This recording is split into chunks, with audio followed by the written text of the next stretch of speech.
Todo comenzó con una idea que parecía simple, pero que escondía una ambición colosal: enseñarle a una máquina a comprender el lenguaje humano. No solo traducirlo, no solo repetirlo, sino entenderlo, capturar sus matices, su ambigüedad, sus emociones. En los primeros días de la inteligencia artificial, eso era casi impensable. Los programas informáticos estaban diseñados para tareas claras: a resolver ecuaciones, mover piezas en un tablero, realizar búsquedas. La pregunta fundacional: ¿y si una ya pudiera aprender simplemente a adivinar qué palabra viene después? Porque si una máquina podía predecir con precisión la siguiente palabra, entonces estaba empezando, en algún nivel, a entender el lenguaje, a comprender cómo pensamos.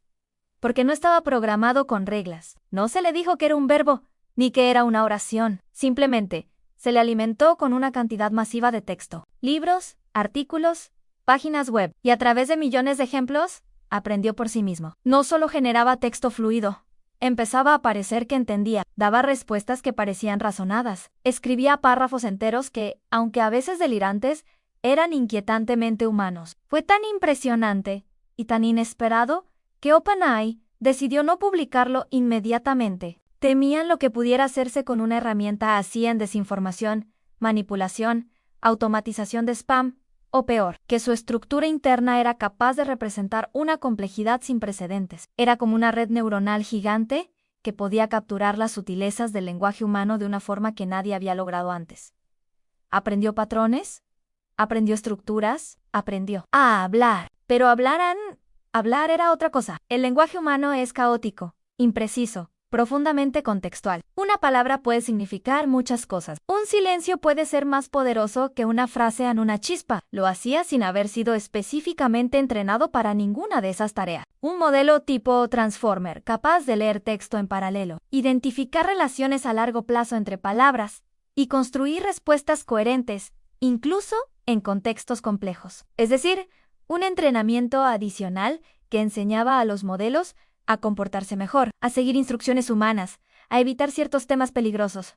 Se les enseñaba no solo a hablar, sino a hablar con cuidado. Existe en un espacio extraño entre la imitación y la creación. Se hablaba de modelos multimodales capaces, no solo de entender texto, sino también imágenes, sonidos, vídeos, IAs que no solo escriben, sino que ven y escuchan, que pueden ayudarte a programar, a componer música, a diseñar una ciudad o a explicarte física cuántica. Puede escribir cosas hermosas, absurdas, útiles o peligrosas.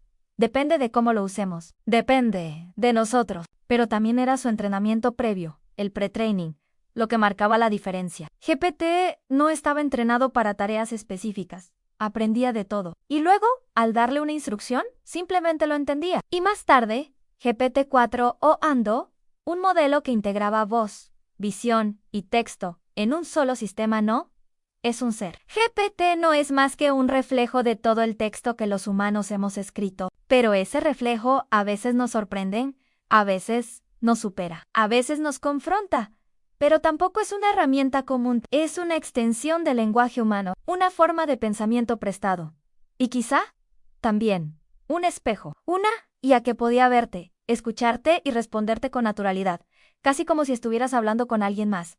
No con una máquina, sino con alguien. Algo nuevo, algo que aún no sabemos bien cómo definir. O solo está repitiendo patrones de manera tan sofisticada que nos engaña. Simplemente había aprendido a partir de millones de ejemplos. Y lo más inquietante era que muchas veces no podías distinguir si estabas hablando con una persona o con una máquina. Un potencial. Y eso encendió una mecha. Los usuarios experimentaban y los gobiernos empezaban a mirar con preocupación. Y sin embargo, un grupo de investigadores empezó a preguntarse, ¿y si pudiéramos enseñarle a una máquina a predecir la siguiente palabra?